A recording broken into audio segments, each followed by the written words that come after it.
Hello friends, स्वागत है dear आप सभी का आपके अपने YouTube channel English with Ranjan sir पे। डियर आज मैं बहुत ही इंपॉर्टेंट सेक्शन लेकर आया हूँ जिसको लेकर के किसी भी एग्जाम में बहुत बार दिक्कत हो जाता है। तो आज हम बात करेंगे वर्ड ऑर्डर की। कि जैसा आप सभी जानते हैं कि वर्ड ऑर्डर का मतलब क्या होता है। एक शब्द के बाद दूसरा शब्द क्यों आएगा, कब आएगा, कैसे आएगा, ये चीजें डियर आज हम डिस्कस करने वाले हैं। डियर बिफोर आई स्टार्ट आपसे एक बहुत ही इंपॉर्टेंट बात शेयर करना चाहूंगा कि क्या आप एसएससी या किसी भी ऐसे एग्जाम की तैयारी कर रहे हैं जिसमें इंग्लिश लैंग्वेज पूछा जाता है। अगर डियर ऐसा है और आप अंग्रेजी से डरते हैं या आपकी समस्या अंग्रेजी है, आपके एग्जाम क्लियर नहीं हो पा रहे अंग्रेजी के कारण, तो डियर इस अंग्रेजी को हम बहुत ही सरल भाषा में बिल्कुल आपके लैंग्वेज में सिखाने की कोशिश करते हैं। डियर आप हमारी क्लासेस लेकर देखें। बिल्कुल मैं आपको आश्वस्त करना चाहता हूं कि जब आप एक क्लास लेंगे तो आपके अंदर वो कॉन्फिडेंस आना शुरू हो जाएगा फर्स्ट क्लास से ही, क्योंकि मैं वैसे ही पढ़ाता हूं जैसे आप समझना चाहते हैं। तो डियर ज्यादा डिटेल के लिए आप हमारे अनअकैडमी की लाइव सेशन जरूर लें। हमारे लाइव सेशन के जो लिंक है वो इस वीडियो के डिस्क्रिप्शन बॉक्स में मिल जाएंगे। तो वहां जाकर के आप डायरेक्ट हमें हमारे लिंक पे क्लिक करके हमारे लाइव सेशन को आप अटेंड कर सकते हैं। डियर और अगर बात करें तो जो भी आपकी फ्री क्लासेस मैं लेता हूं या और भी एडुकेटर लेते हैं, उनकी फ्री क्लासेस देखने के लिए आपको जस्ट एक छोटा सा काम करना है डियर। ये काम है इस अनलॉक कोड को यूज करना, यानी free classes, free quiz, free mock test को अनलॉक करने के लिए आपको इस्तेमाल करना है रंजन 2021। जब आप ये इस्तेमाल करेंगे आपकी क्लासेस अनलॉक हो जाएगी और आप फ्री क्लासेस का लाभ उठा पाएंगे ही। ज्यादा डिटेल के लिए डिस्क्रिप्शन बॉक्स को फॉलो जरूर करें। चलिए डियर सभी का स्वागत है और हम बात करेंगे आगे। ये मेरी सोशल मीडिया प्लेटफॉर्म है डियर, जहां आप हमें फॉलो कर सकते हैं। फेसबुक, ट्विटर, इंस्टाग्राम, टेलीग्राम, ये सारी जगह पे रंजन सर इंग्लिश आप सर्च करके हमें फॉलो कर सकते हैं। ये डियर हमारा व्हाट्सएप नंबर है। अगर आपके पास कुछ क्वेरी हो, कुछ दिक्कत हो, तो आप हमें डायरेक्ट व्हाट्सएप कर सकते हैं, टेलीग्राम के माध्यम से भेज सकते हैं, या हमारे वेबसाइट जो कि मैंने खुद से डिजाइन किया, तो ये वेबसाइट भी आप विजिट कर सकते हैं। तो डियर आइए, वर्ड ऑर्डर की जब कहानी आती है डियर, तो एग्जाम में हमसे बहुत ज्यादा गलती होती है। मतलब कि कौन से शब्द के बाद कौन आएगा, आज इसका आपका कॉन्सेप्ट क्लियर हो जाएगा। फर्स्ट हमारा कॉन्सेप्ट से डियर कि अगर हम बात कर रहे हैं ऑक्सिलरी वर्ब की, auxiliary verbs always come before main verbs. यानी ये बड़ा कॉमन सा है और ये हम करते भी हैं, लेकिन अगर गलती एग्जाम में दे दी जाती है डियर तो हमसे पकड़ा नहीं पाता है। तो आज पढ़ने के बाद आपको आइडिया मिलेगा कि हेल्पिंग वर्ब के बाद ही मेन वर्ब आता है। एंड आई होप लगभग लोगों को ये पता होगा, लेकिन जब एग्जाम में हमें मिलता है तो हम इस बात का केयर नहीं करते क्योंकि हमें कभी पढ़ाया नहीं गया है। इन अ वर्ब फ्रेज, तो वर्ब फ्रेज पहले मैं समझा दूं। वर्ब फ्रेज कहने का मतलब हो गया डियर कि अगर एक या दो वर्ब एक साथ आ जाएं, जैसे हेल्पिंग वर्ब और मेन वर्ब, ये दोनों एक साथ आ गए, तो इनको वर्ब फ्रेज कहेंगे। इन्हें आप फ्रेजल वर्ब नहीं कहिएगा, ये कहलाएंगे आपके वर्ब फ्रेज। जैसे आपने देखा होगा रीज is reading, like he is reading, तो इज और रीडिंग मिलके वर्ब फ्रेज बनाएगा। Like I have been helped, तो हैव बीन हेल्प्ड, ये तीन मिलकर के आपके वर्ब फ्रेज को बनाते हैं। तो पहला हमारा वर्ब फ्रेज के बारे में आया कि अगर वर्ब फ्रेज हम यूज कर रहे हैं तो ध्यान इस बात का जरूर रखें कि हेल्पिंग वर्ब पहले आएगा, मेन वर्ब बाद में आएगा। Like Meera was singing loudly, Meera तेजी से गा रही थी या तेज गा रही थी। तो यहां पर आप देख पाएंगे कि वॉज है जो ऑक्सिलरी वर्ब है एंड सिंगिंग है जो मेन वर्ब है।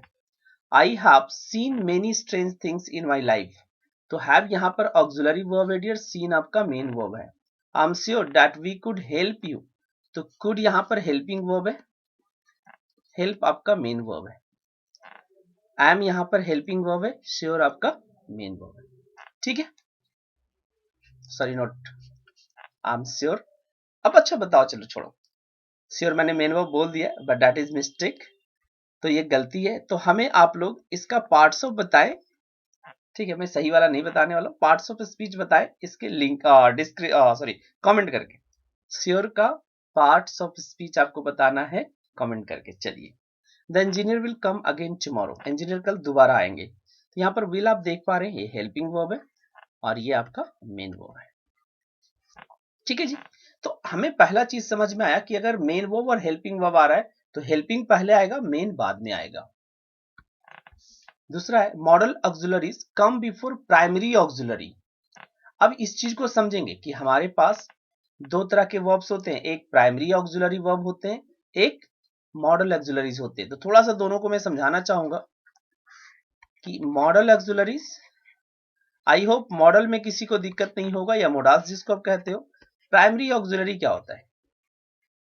प्राइमरी ऑक्सिलरी कहते हैं डियर बी, डू और हैव। बी से am is are was were, do से डू डज डिड, हैव से हैज हैव हैड। तो ध्यान यहां पर ये रखना है कि modal auxiliaries come before primary auxiliaries, यानी प्राइमरी ऑक्सिलरी के पहले मॉडल ऑक्सिलरी वर्ब आएगा। Like I suppose she could have done this work. अब यहां पर समझेंगे, कुड जो आपका है हेल्पिंग वर्ब यानी मॉडल ऑक्सिलरी वर्ब है, हैव आपका प्राइमरी ऑक्सिलरी वर्ब है और डन आपका मेन वर्ब है। तो हम इसको कभी ऐसे नहीं लिख सकते थे कि हैव और कुड एक साथ, हैव पहले और कुड बाद में, नहीं करेंगे। कुड के बाद क्या आएगा? हैव आएगा। तो ये हमारा कॉन्सेप्ट हो गया कि मॉडल ऑक्सिलरीज पहले आएगा, प्राइमरी ऑक्सिलरी बाद में आएगा। शी विल बी प्रिपेयरिंग, अब देखेंगे विल मॉडल ऑक्सिलरी है, बी आपका प्राइमरी ऑक्सिलरी वर्ब है। आई मे हैव सीन, तो मे यहां पर मॉडल ऑक्सिलरीज है, हैव आपका प्राइमरी ऑक्सिलरी है। तो दूसरा हमें समझ में आया कि मॉडल ऑक्सिलरीज वर्ब पहले आएगा और प्राइमरी ऑक्सिलरी वर्ब बाद में आएगा। Number 3, the auxiliary have comes before the auxiliary be. अब देखेंगे कि जब ऑक्सिलरीज की बात करते हैं तो ये दो तरीके होते, तीन तरीके के, एक बी होता है, एक डू होता है और एक हैव होता है। तो यहां पर हमारा रूल क्या कह रहा है कि the auxiliaries have comes before the auxiliary be, यानी कि अगर बी वर्ब और हैव वर्ब एक साथ यूज किया जाए तो हैव वर्ब पहले आएगा और बी वर्ब बाद में आएगा। जरा जाइए, fortunately the thieves have been caught by the police. अब यहां पर देखेंगे हैव पहले है, बीन जो कि बी का फॉर्म है ये बाद में आया है। पॉइंट समझ में बिल्कुल अच्छे से आ रहा है। What have you been doing for 10 days? आप 10 दिन से क्या कर रहे हैं? तो अगेन यहां पर देखेंगे have वो पहले आया, been वो बाद में आया, यानी be वो बाद में आया है। We had been playing cricket in the garden all day. दिन भर हम लोग क्रिकेट गार्डन में खेलते रहे। तो अगेन देखेंगे have वो पहले, be वो बाद में है। तो यहां से समझ में आया कि have पहले आएगा, be वो बाद में आएगा। और हमने देखा कि have और be वर्ब एक साथ आ सकते हैं। Number 4, the words in a verb phrase। अब verb phrase आपको पहले मैं बता दिया कि किसको कहते हैं। may be separated by adverbs such as not, anti, never, always, often, just और only। देखिए होता क्या है कि हम verb phrase को जनरली सेपरेट नहीं करते हैं, लेकिन कुछ adverbs हैं जो इन verb phrase को सेपरेट कर देता है। जैसे is playing,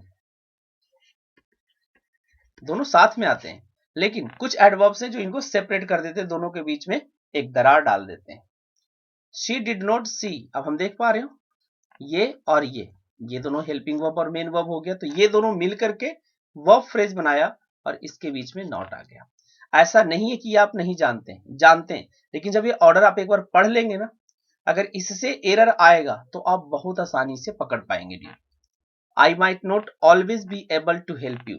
आई होप ये स्टार लगा दे रहा हूं इस सेंटेंस में। क्या ये सेंटेंस आप सभी को अच्छे से समझ में आया? अगर नहीं तो कमेंट जरूर करें dear. The boys have not done anything wrong. Again देखेंगे कि हैव और डन ये आपका वर्ब फ्रेज बना रहा था, बीच में एनटी आ गया जो नेगेटिव फॉर्म करता है। I was only trying to help the poor. अब देखेंगे ओनली इन वर्ब फ्रेज के बीच में आ गया। तो कुछ एडवर्ब्स हमने पढ़ा जो कि वर्ब फ्रेज को सेपरेट कर सकता है। Number 5, the verb phrase may be split by the word both, all, each। देखिए ये ज्यादा कॉमन नहीं है, आपके एग्जाम में ज्यादा नहीं पूछे जाते, लेकिन इस चीज को जानना जरूरी है कि वर्ब फ्रेज को हम बोथ से, ऑल से और ईच से भी सेपरेट कर देते हैं। You can all come with us, can और कम को सेपरेट कर दिया किसने? ऑल। एक्चुअली हम इंग्लिश में जनरली बोलते हैं you all can come with us, but कभी कभी जो वर्ब फ्रेज बनता है उसके बीच में भी आप ऑल, बोथ और ईच का इस्तेमाल कर सकते हैं। ग्रामेटिकली सही है, बट हमें पूछा एग्जाम में नहीं जाता है। The girls are both taking part in the dance competition. The girls are both taking part, actually हम इसका सिर्फ पोजीशन जनरली हम यहां पर रखते हैं, लेकिन हम वर्ब फ्रेज के बीच में भी रख सकते हैं। You may each right a story, you may each right a story. Again वही बात होगी कि पहले लिखेंगे बट बाद में लिख के चल सकते हैं। तो ये जो रूल हुआ डियर, जनरली हम अपने इस्तेमाल में कम लाते, बट ग्रामर में ये लाइक यूज होता है। ये एसएससी का अलग ग्रामर होता है, आप सभी को जानते ही हैं। In questions the verb phrase may be split by the subject of the verb. अब समझेंगे कि जैसे जब हमें इंटेरोगेटिव बनाना होगा तो हमें क्या करना होता है कि सब्जेक्ट और वर्ब फ्रेज को सेपरेट कर देते हैं। क्या करता है, ये सब्जेक्ट ही दोनों को जुदा करता है, सब्जेक्ट बीच में आ जाता है, वर्ब इधर, आधा वर्ब इधर हो जाता है और आधा वर्ब इधर हो जाता है।